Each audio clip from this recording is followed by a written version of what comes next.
नमस्कार दोस्तों, मेरा नाम है विजय कुमार और आप देख रहे हैं कॉमिक्स पिटारा चैनल को। तो चलिए दोस्तों, हम लोग कॉमिक्स पढ़ रहे थे भोकाल बनेगा राजा।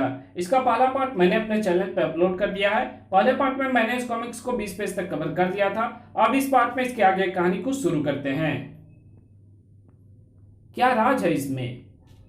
यही प्रश्न रानी मोहिनी के मस्तिष्क में भी हलचल मचाए हुए था। भोकाल आखिर क्यों सरोवर के तट पर नहीं पहुंचा और वो हमसे झूठ क्यों बोल रहा है? क्या राज है इसका? कहीं ना कहीं कोई ना कोई राज जरूर था, लेकिन किसी को उसका पर्दाफाश करने का अवसर नहीं मिला, क्योंकि उस सूचना ने सभी को राज्य के हित के लिए सोचने के लिए विवश कर दिया। गजब हो गया महारानी। कालीपुर के राजा क्रूर सिंह द्वारा छोड़े गए अश्वमेध यज्ञ के अश्व का रुख कालीपुर के सेनापति क्रूर सिंह के नेतृत्व में इस समय विकास नगर की तरफ है। मावली, सेना के साथ लेकर रोको उस अश्व को। जो आज्ञा महारानी। तुरंत ही सेना तैयार कर दी गई। सेनापति जी, आप एक बड़ी सैनिक टुकड़ी लेकर राज्य की उत्तरी छोर से शत्रु पर आक्रमण करेंगे। मैं अकेला पूर्वी छोर का मोर्चा संभालूंगा। आपकी तरफ जैसे कोई संकट बढ़ेगा, मैं सहायता के लिए तुरंत उपस्थित होऊंगा। ठीक है महाबली। विकास नगर के दोनों रक्षक अपने अपने मोर्चों को संभालने के लिए निकल पड़े। शत्रु का सामना सबसे पहले सेनापति परवीन सिंह की एक टुकड़ी से ही हुआ। अपने अश्वमेध यज्ञ के हवन कुंड को यदि इन सैनिकों के लहू से रक्त रंजित करना नहीं चाहते, रोक लो अपने अश्व को और इसे लेकर वापस लौट जाओ, क्योंकि विकासनगर की धूल को भी नहीं छू सकेगा ये अश्व। विकासनगर की जिस धूल को बचाने की तुम बात कर रहे हो मूर्ख, उसे तुम्हारे और तुम्हारे सैनिकों के रक्त से नहला देंगे हम।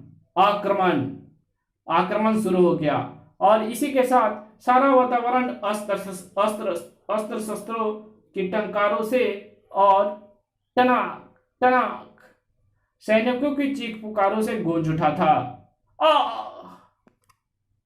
लेकिन चीख पुकार करने वाले सैनिकों में अधिकतर सैनिक विकासनगर के सैनिक थे।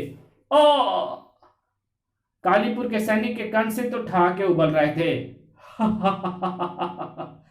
जब उसके अंग कट रहे थे तब भी, और जब उनकी गर्दन नहीं कट रहे जब उनकी गर्दन कट रहे थे तब भी। कालीपुर के सैनिकों के न सिर्फ अंग ही दोबारा यथास्थान पर जुड़ रहे थे, बल्कि कटी गर्दन भी हवा में लहराकर अपने स्थान ग्रहण कर रही थी। उफ! ऊपर से साधारण दिखने वाले कालीपुर के सैनिक वास्तव में मायावी हैं। अब समझ में आया कालीपुर के राजा ने एकाएक अश्वमेध यज्ञ क्यों किया और उसकी सेना कई राज्यों को जीतती हुई विकासनगर कैसे आ पहुंची। ऐसी मायावी सेना से निपटने के लिए महाबली भोकाल ही कुछ कर सकते हैं, लेकिन वे हैं कहा। उन्होंने तो कहा था कि वे संकट देखते ही उपस्थित हो जाएंगे।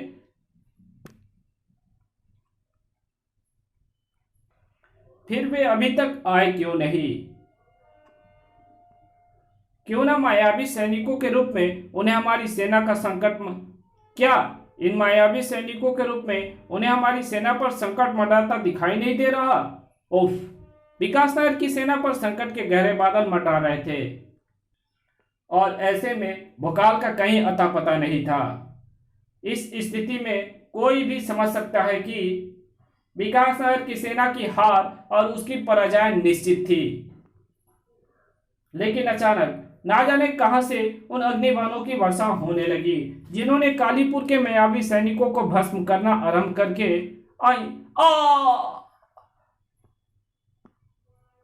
पलक झपकते ही विकासनगर का पलड़ा भारी कर दिया। अग्निबाण शत्रु सेना के मायावी सैनिकों को भस्म कर रहे हैं। ऐसे में शत्रु पर टूट पड़ो। शत्रु को संभलने का अवसर नहीं मिलना चाहिए। जहां विकासनगर के सैनिक दुगने उत्साह से शत्रुओं पर टूट पड़े थे, वहीं उनका सेनापति अभी तक हतप्रभ सा खड़ा हुआ था। अग्निबाणों की ऐसी बारिश इस संसार में सिर्फ और सिर्फ एक ही व्यक्ति कर सकता है। लेकिन क्या यह व्यक्ति वही है जिसके बारे में मैं सोच रहा हूं? अचानक परवीन सिंह की सोच को झटका लगा। धाड़! उफ!